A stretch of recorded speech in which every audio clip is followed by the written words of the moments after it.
What can you do with 370,000 ringgit? Which cars can you buy? Which house can you buy? You can do a lot of things with that money, but you can also buy the car parked behind me, the Audi Q3 Sportback. Now this car is not exactly new in the Malaysian market. In fact, it's been here for about 3 years already, but it's not exactly cheap. Perhaps that's why we have not seen so many of the Audi Q3 Sportbacks plying our Malaysian roads. But is that a reason that is keeping buyers away from the Q3 Sportback?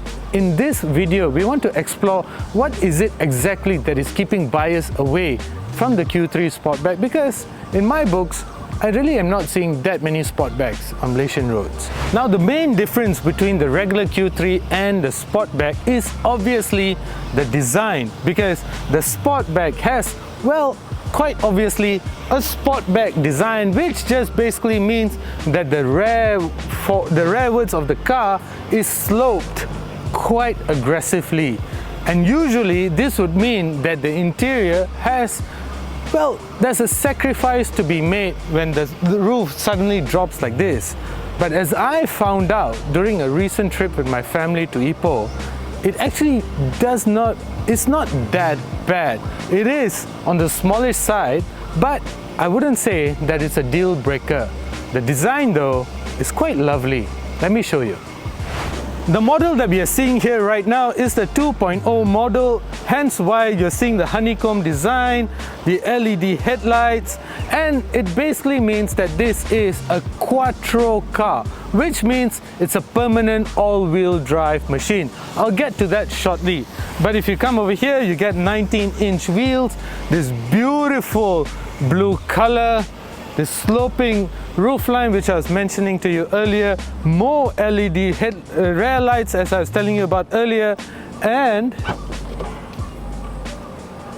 you might think that you may not get that much space inside, but at over 500 liters, it's actually not that bad. It's good enough to go about your daily business. After all, the Q3 is the car for an urban roundabout. If you want a bigger SUV from Audi, you have the Q5 as well as the Q7, not to mention the Q8. But the Q3 though, as you can see, it's good enough already. Now from the driver's seat, everything feels well put together. Now keep in mind that this is a car that has been in the market for about 3 years now. That is quite a long time in the lifespan of any car. But yet again, it doesn't feel dated. It feels actually quite new. I like the S-Spec sport bucket seats. They really cocoon you and hold you in place. They have this manual thigh support here, which there's a lever over here for you to pull it and put it back in place. You get this digital display that gives you Apple CarPlay and Android Auto. It doesn't come with wireless support, so you have to have a proper either Android or Apple wire to actually get access to Apple CarPlay and Android Auto. You get a 10.25-inch screen, Audi MMI screen over here, that basically gives you access to 2 different designs. It's either sport or your normal display. There's not much difference in between the both, but you do get your usual access to your mileage, your engine temperature, your range and such. So this is actually quite important, and I actually quite appreciate. I'm a big fan of the Audi MMI cockpit, because it's just clear, it's crisp, it's fuss free, and it's very easy to read. I'm also a big fan of the flat bottom S-line Audi steering wheel. Now this is really cool. Not only that, but it feels high quality. Besides that, space is decent. You get this very conventional gear shifter, an electronic parking brake, as well as auto hold. You also get a lane lane departure alert. It alerts you when there's a car coming. And besides that, you do not get much in terms of passive safety systems, in terms of adaptive cruise control and such.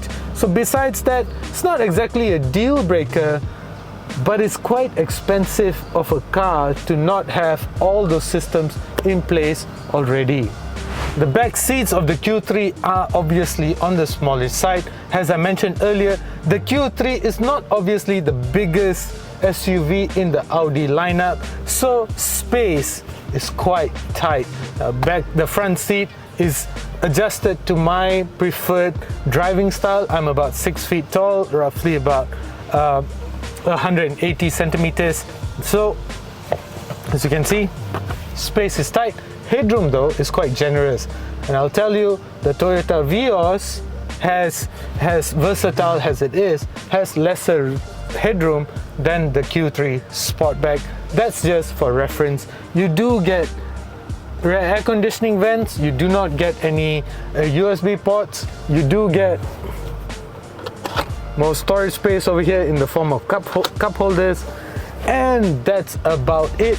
You also get ISOFIX mounts over here, which have these detachable covers over here, which means that if you want to use the ISOFIX mounts, you have to actually take away the ISOFIX covers. So is it comfortable? Not exactly. I wouldn't want to spend 200 kilometers in this back seats, but it's not a deal breaker, as I said earlier. But I would like to bring your attention to the fact that for your regular child lock, now the Audi Q3 is obviously an SUV, so you might be carrying your children, your family around. Now if you're doing so, you might want to lock your rear doors, and to do so you might want to activate your child lock systems. To do that, usually you either have to engage a lock over here or put your key in to turn it around, but not with the Audi Q3. I'm sure other Audis do this as well, but if you can see, there's nothing much going on over here. So to engage your child lock systems, you only have to press either one of these two buttons.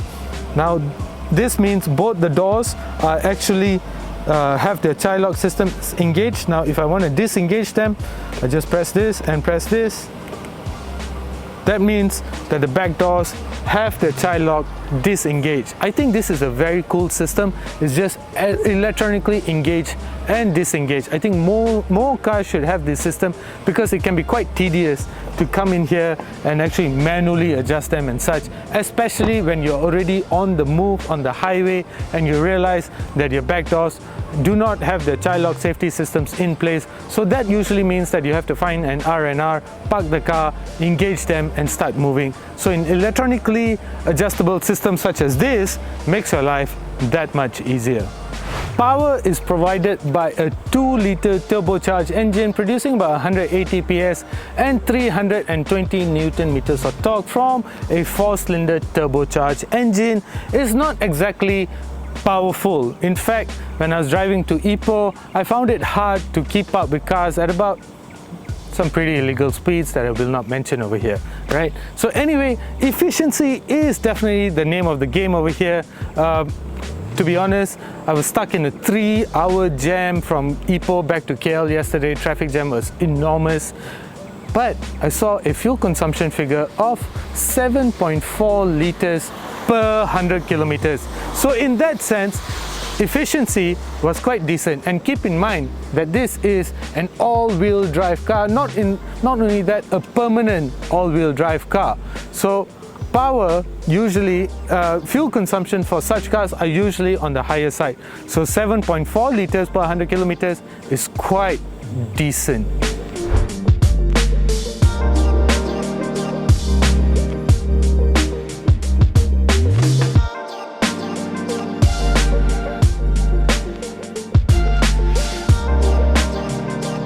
The Audi Q3 Sportback is not exactly new to the Malaysian market. Audi Malaysia had in fact introduced the Sportback sometime towards the end of 2020, or was it towards the beginning of 2021? And they did so quietly.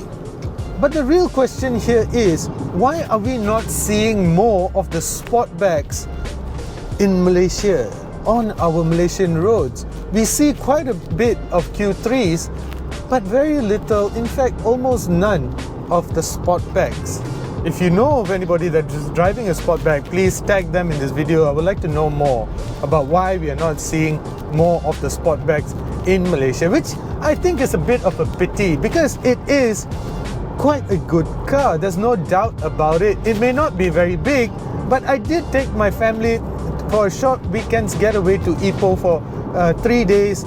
So of course it was a little bit cramped. I would have liked more space, but the boot space measures in at a little over 500 liters, which meant there was plenty of space for a weekend's getaway. Comfort was, besides space being a little bit on the tighter side, comfort was decent. The tire noise, well, in terms of insulation, you get quite a bit of tire noise that is coming back, that protrudes back into the cabin, but that depends on the surface that you're driving on. Right now I'm on the Federal Highway and the interior is quite a bit noisy. Besides all of that, the car also doesn't come with the most advanced safety systems. Of course, it has the usual passive and active safety systems, traction control, ABS, EBD, vehicle assist. All of this comes standard, but you don't get things like adaptive cruise control, rear cross traffic alert, and all of that which cheaper cars have. Now, other than that though, you do get Apple CarPlay, Android Auto, you get this beautiful flat bottom steering wheel, some really gorgeous seats that are quite comfortable. You get quite a nice car, there's no doubt about it. You also get the Audi MMI cockpit with this 10.25-inch digital meter panel over here, which is one of my favorites. Okay, there's not much difference between the sport display and the regular display, but that's fine. Now, the real thing over here is the price of the car. At about 370,000 ringgit on the road, it's not cheap, guys. And it's powered by a 2-liter turbocharged engine making 180 PS and about 320 Newton meters of torque, 0 to 100, 7.8 seconds. It's just not very exciting. Top speed 220 kilometers per hour. If I put my right foot down, I'm in regular mode right now, it does this. It just doesn't go anywhere really fast. But on my trip back from Ipoh yesterday, I was seeing a fuel consumption figure of about 7.7 liters per 100 km. Right now, I'm doing about 8.4 liters per 100 km. So efficiency, yes, it's not bad in terms of efficiency. If I'm not mistaken, the fuel tank measures in at about 60 liters, and this is a Quattro Audi. That means it's full-time all-wheel drive. So the consumption figures are actually not bad at all.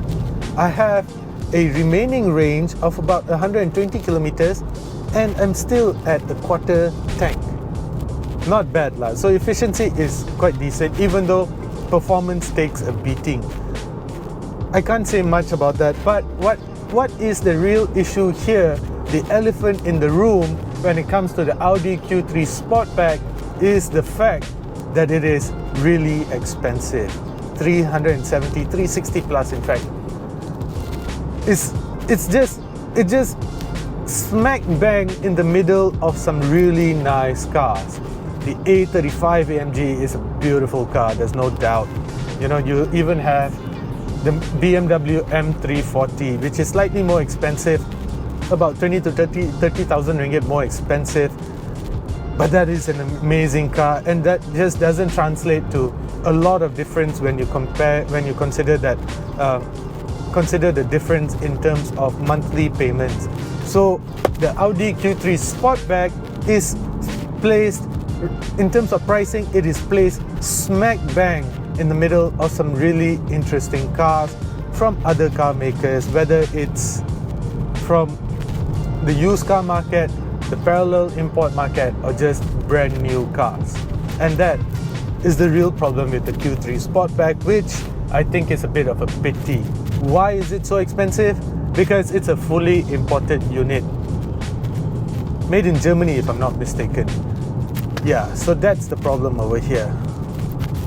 Pricing.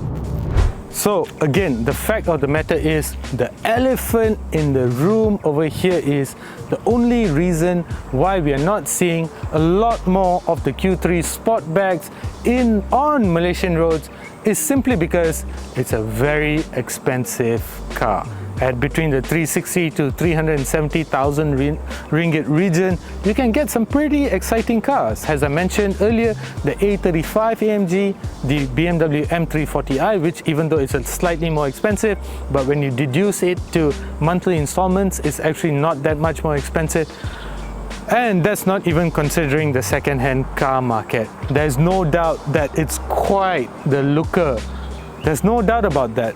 Unfortunately though, you can probably get some better deals in the market. Q3 Sportback, the Audi Q3 Sportback does come with official manufacturer support. Is that enough to justify spending 360, perhaps around the 370,000 ringgit region for the Q3 Sportback? You let me know in the comment section below. Thank you for watching. Do consider subscribing.